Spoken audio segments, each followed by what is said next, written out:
வணக்க தேவ பிள்ளைகளே, ஏசப்பா எனக்கு செய்த அற்புத பார்ட் 2 தான் இது.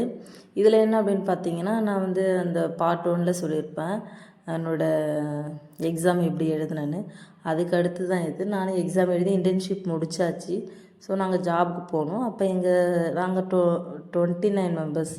ஓகே, எல்லாருமே சர்டிஃபிகேட் வாங்கிட்டாங்க. நீங்கள் 3 பேர் தவிர 36 மெம்பர்ஸும் வாங்கிட்டு போயிட்டாங்க. அப்படி அந்த சூழ்நிலையில் எங்களுக்கு வந்து என்னென்னா, நாங்கள் 3 பேர் மட்டும்தான் நாங்கள் சர்டிஃபிகேட் வாங்கலை. சொல்லுவாங்க, கோர்ஸ் கம்ப்ளீஷன் சர்டிஃபிகேட். அது ஒரிஜினல் சர்டிஃபிகேட் அப்புறம் தான் வரும். அந்த டெம்பரவரி அதை வச்சு நம்ம வந்து நாங்கள் வந்து என்ன பண்ணலாம், ஒர்க் பண்ணலாம். ஸோ அதனால அந்த சர்டிஃபிகேட்டு அது எல்லாருமே வாங்கிட்டாங்க. சில பேர் ஜாப்க்கே போயிட்டாங்க. நானும் என்னோடய பெஸ்ட்டு ஃப்ரெண்டு ப்ளஸ் இன்னொரு எங்கள் ஊர் பொண்ணு தான். அவன் 3 பேருக்கு மட்டும் நாங்கள் ஃபீஸ் கட்டலை. நான் வந்து 70,000 கட்டணும், என்னோடய பெஸ்ட்டு ஃப்ரெண்டு 70,000 கட்டணும், இன்னொருத்தி வந்து 80,000 கட்டணும். நாங்கள் போயிட்டு கேட்டோம், இப்படி எப்படியே கேட்டு பார்த்தோம், கோர்ஸ் கம்ப்ளீஷன் கொடுங்கன்னு. தரவே இல்லை. அப்புறம் என்ன பண்ணுறதுன்னு எங்களுக்கு தெரியலை. ஸோ அப்புறமா வந்து நாங்கள் அங்கேயும் நாங்கள் அமௌண்ட் தான் ரெடி பண்ண பார்த்தோம். அப்போ நான் என்ன பண்ணிட்டேன், எனக்கு ஆப்போசிட்டில் ஒரு அண்ணி இருக்காங்க. அவங்க என்ன பண்ணிட்டாங்க, அவங்க பையனுக்கு ஒரு 2-3 டேஸில் பர்த்டே வச்சுருந்தாங்க. அவங்களே தான் சொன்னாங்க, நான்லாம் போய் கேட்கல. அவங்களே தான் சொன்னாங்க, இந்த மாதிரி நான் வந்து எங்கள் அம்மா கிட்ட அத்தை இந்த மாதிரி பையனுக்கு 14 வச்சுருக்கேன், அப்போ நமக்கு அமௌண்ட் வரும், மொய் வந்துச்சுன்னா அதில் நான் 20,000 கொடுக்குறேன்னு அவங்கள தான் சொன்னாங்க. நாங்கள் கேட்கல, சரின்னு சொல்லிட்டு விட்டுட்டோம். ஆமாம், நான் ஏசப்பா நல்ல வேலை ரெடி ஆகிடுச்சின்னு நினச்சிக்கிட்டேன். அப்புறம் மீதி அமௌண்ட் இங்கே தான் ரெடி பண்ணிக்கலான்னு சொல்லிட்டு அப்புறம் ஃபங்க்ஷன் நடந்துச்சு. ஃபங்க்ஷன் முடிஞ்சு 1 or 2 டேஸ் ஆகிடுச்சு, 3 டேஸ் ஆகிடுச்சு. அவங்க வெளியில் வரல. நேர ஆப்போசிட் தான் வீடு. வரல, வரல, பேசலை. அப்படியே சரி, நமக்கு வேலை ஆகணுமே, நமக்கு தேவைப்படுதுன்ட்டு நானும் வீட்டுக்கு போகல. நான் என்ன பண்ணேன், அங்கே எங்கள் வீட்டிலேருந்தே ஃபோன் பண்ணேன். என்னாச்சு, இந்த மாதிரி அம்மா கேட்டாங்க, அம்மாட்ட கொடுத்துட்டா செலவாயிடுச்சு இல்லைன்ட்டாங்க.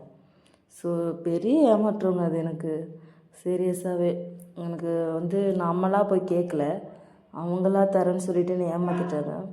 ஸோ நானும் அந்த இடத்துல ஏசப்பா பிள்ளையாகவே இருந்தாலும் உலகத்தார் மாதிரி தான் யோசித்தேன். அவங்க எனக்கு செஞ்சது துரோகம், நம்பிக்கை துரோகம் அப்படி சொல்லிட்டு அவங்ககிட்ட கிட்டத்தட்ட 7-8 வருஷமாக நான் பேசவே இல்லை. 6-7 வருஷம். ஆமாம், நான் ஜாப் முடித்து 7 வருஷம், இதான் அது 8வது வருஷம். அப்போ நான் அத்தனை வருஷம் அவங்கள்ட்ட பேசவே இல்லை. அது ஒரு சாப்டர், அதை லாஸ்ட்டு உங்கள்கிட்ட சொல்லிக்கிறேன். இப்போது இப்படி சொல்லிட்டாங்க. இப்போ எனக்கு வந்து நான் சர்டிஃபிகேட் வாங்கணும், அடுத்து நான் என்ன பண்ணுறதுன்னு தெரியல. நான் ஏசப்பாட்ட தான், எனக்கு என் லைஃப்பில் இருந்த எல்லா விஷயமே ஏசப்பா மட்டும்தான் காரணம்.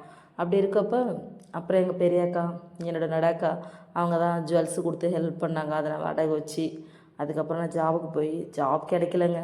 சிசிக்கு எடுத்துகிட்டு போயிட்டு எத்தனோ இடத்துல ஜாப் நாங்கள் ஒரு 7-8 பேர் போகணும் சென்னைக்கு. பட் எங்கள் அக்கா ஊரில் தான் இருந்தோம். எங்கள் அக்கா வந்து சென்னையில் தான் இருந்தாங்க. அக்கா ரூமில் தான் இருந்து நாங்கள் எல்லாருமே போனோம். ஆனால் செட் ஆகல, எல்லாருமே கிளம்பி போயிட்டாருங்க. இன்னொன்று சொல்ல மாட்டேறேன்னா, நானும் 3 பேர் சொன்னேன்ல, என் க்ளோஸ் ஃப்ரெண்டோடு அவளுக்கு அவங்க அப்பா இல்லை. ஸோ அதை உங்களுக்கு சொல்லியிருப்பேன். அவளுக்கு அப்பா இல்லை. ஸோ அவளுக்கு வந்து சர்டிஃபிகேட் எதுவுமே வாங்க முடியலை, அவள் வாங்கவே இல்லை. இன்னொரு எங்கள் ஊரில் இன்னொரு பொண்ணு இருந்தால அவள் மட்டும்தான், அவளும் நான் மட்டும்தான் 50,000 கொடுத்து வாங்கணும் சர்டிஃபிகேட்டு. எங்கள் கூட எல்லோரும் போயிட்டாங்க. ஆனால் நானும் அவளும் மட்டும்தான் சென்னையிலே இருந்தோம். அப்புறம் தேடணும், எங்கேயோ ஜாப் கேட்டோம். எங்கே பார்த்தாலும் சர்டிஃபிகேட் வேணும்.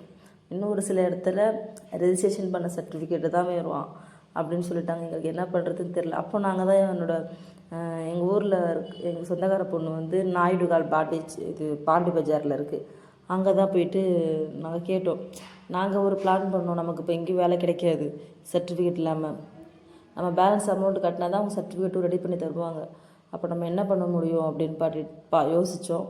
யோசிச்சுட்டு சரி, நாயுடுகாலில் ஒரு 3 month 4 month ஒர்க் பண்ணலாம், அந்த சேலரி வச்சு நம்ம வந்து மீதி உள்ளதை வாங்கிக்கலாம் அப்படின்னு சொல்லிட்டு வந்துட்டோம்.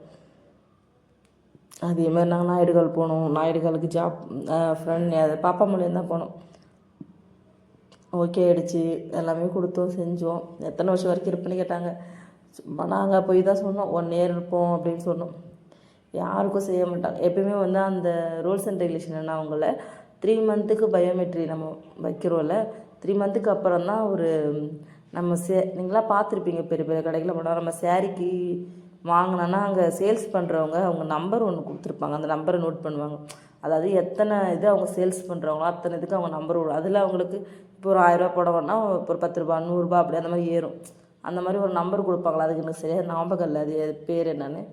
அந்த மாதிரி எங்களுக்கு கொடுக்கும். அந்த 3 மந்த்துக்கு அப்புறம் தான் கொடுப்பாங்களாம். அதுவே எங்களுக்கு 1 மந்த் ஜாயின் பண்ண உடனே கொடுத்துட்டாங்க. ஒரு 1 வீக்லேயே கொடுத்துட்டாங்க எங்களுக்கு. அதுக்கப்புறம் எங்களுக்கு பிஎஃப் எல்லாம் பிடிக்க ஆரம்பிச்சிட்டாங்க. 1 மந்த் தான் நாங்கள் ஒர்க் பண்ணிகிட்டு இருந்தோம். என் ஃப்ரெண்டு வந்து நைட்டி செக்ஷன், நான் வந்து சல்வார் செக்ஷன்.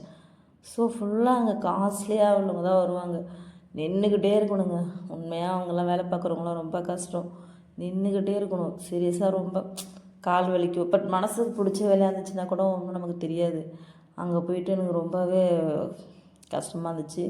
நாங்கள் அப்படி இப்படியே இருந்துட்டு அங்கே இருந்துட்டு நாங்கள் வெளியில் ஒரு ட்ரை பண்ணோம். ஃப்ரெண்டோட என் கூட இருந்தாலும் அவரோட ஃப்ரெண்டோட அண்ணன் மூலமாக ட்ரை பண்ணி முடிச்சூரில் சந்தோஷின்னு ஒரு கிளினிக் இருக்கும். அங்கே ஃபைனலாக வேலை கிடச்சிச்சு சிசி வச்சு. அப்புறம் அங்கே வேலை பார்த்துக்கிட்டே நாங்கள் வெளியில் வந்துட்டோம். அது அந்த இதுக்கு தெரிஞ்சிருச்சு நாங்கள் வெளியில் இன்டர்வியூ தான் போனோம் அப்படின்னு தெரிஞ்சு அது ஒரு பிரச்சனையாக ஆகிடுச்சிங்க. நாயுடுகளில் பிரச்சனையாக பாவம் என் தங்கச்சி பேர் தான் கெட்ட பேர் மாதிரி ஆகிடுச்சு அங்கே. அப்புறம் பெரிய பிரச்சனையாகிட்டு அப்புறம் வெளியில் வந்துட்டு அப்புறம் எங்கள் அந்த ஃப்ரெண்டோட அண்ணன் வந்து சண்டை போட்டு எங்களை வெளில கூப்பிட்டு வந்துட்டாங்க. நாங்கள் அங்கே ஜாயின் பண்ணோம். சேல்ரி 7000 ரூபா தான். மேலே மொட்டை மாடி ஒன்று இருக்கும். மொட்டை மாடியில் ஒரு ரூம் இருக்கும், அவ்வளோதான். அதில் ஒரு ஷெல்ஃப் அது மாதிரிலாம் எதுவுமே இருக்காது. நானே ஃப்ரெண்டு மட்டும் அங்கே ஸ்டே பண்ணியிருந்தோம். அதுக்கப்புறம் எங்களுக்கு அந்த மாதிரி கஷ்டப்பட்டுருந்தாலும் மனசுக்கு பிடிச்ச வேலைன்றதுலாம் ஒன்றும் பெருசாக தெரியல. ஜாயின் பண்ணிட்டோம். ஜாயின் பண்ணி நாங்கள் ஒர்க் ஸ்டார்ட் பண்ணிட்டோம். கிட்டத்தட்ட 3 மந்த் அங்கே இருந்தோம். எனக்கு என்னென்னா சேல்ரி பத்தலை, அது மெயின் ரீசனு. இன்னும் நிறைய லேர்ன் பண்ணிக்கணும், கற்றுக்கணும் அப்படின்ற ஒரு ஆர்வம் வந்துச்சு. ஸோ அங்கே இருந்துக்கிட்டே நான் என்ன பண்ணேன், தாகூர் மெடிக்கல் காலேஜ் வண்டலூரில் ரத்தினமங்கலத்தில் இருக்குது. ஸோ அங்கே ட்ரை பண்ணேன். அங்கே ட்ரை பண்ணி எனக்கு அங்கே ஜாப் கிடச்சிடுச்சு. ஸோ ஒரு வாரமாக என்ன பண்ணிகிட்டு இருந்தேன், ஒரு வாரம் இங்கே அப்படி சொல்லிட்டு தாம்பரத்துக்கும் உள்ள வண்டலூருக்குள்ளேயும் போயிட்டு நைட் டியூட்டி எங்கே பார்க்குறேன், முடிச்சூரில் பார்க்குறேன். மார்னிங் ஷிஃப்ட் எங்கே பார்க்குறேன், தாகூரில் பார்க்குறேன். இப்படி ஜாயின் பண்ணி இப்படியே அலைஞ்சு எனக்கு சீரியஸாக எனக்கு தூக்கம் இல்லாமல் நான் என்னை பார்க்கும்போது அவங்க எல்லாமே தப்பாகவே நினச்சிட்டாங்க. என்னை முடிச்சூரில் எங்கள் டாக்டர் வந்து தப்பாக நினச்சிட்டாங்க. நான் ஏதோ லவ் பண்ணிக்கிட்டு லவர் கூட போயிட்டு வரேன்ற மாதிரிலாம் அவங்க நினச்சிக்கிட்டாங்க. ஸோ சேல்ரி வாங்கினதுக்கப்புறம் கிளம்பிக்கலான்னு தான் இருந்தோம். சேல்ரி நைட்டு கொடுக்குறாங்க.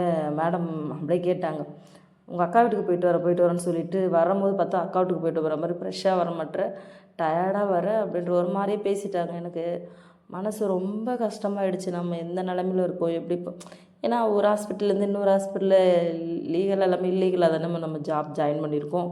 அது எல்லாமே அவங்களுக்கு, ஏன்னா நாங்கள் ரொம்ப வேலை இல்லாதப்போ அலைஞ்சப்போ அவங்க கொடுத்தாங்க, எங்களை நம்பி எல்லாமே ரெடி பண்ணி கொடுத்தாங்க.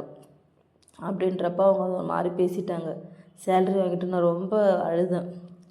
நெக்ஸ்ட் டே என்ன பண்ணிவிட்டேன், லக்கேஜ்லாம் எடுத்து நான் நைட் டியூட்டி தானே முடிச்சுட்டு மார்னிங் எல்லாம் லக்கேஜ் எடுத்துகிட்டு நான் அங்கே போயிட்டு அங்கே ஹாஸ்டலில் ஜாயின் பண்ணியாச்சு.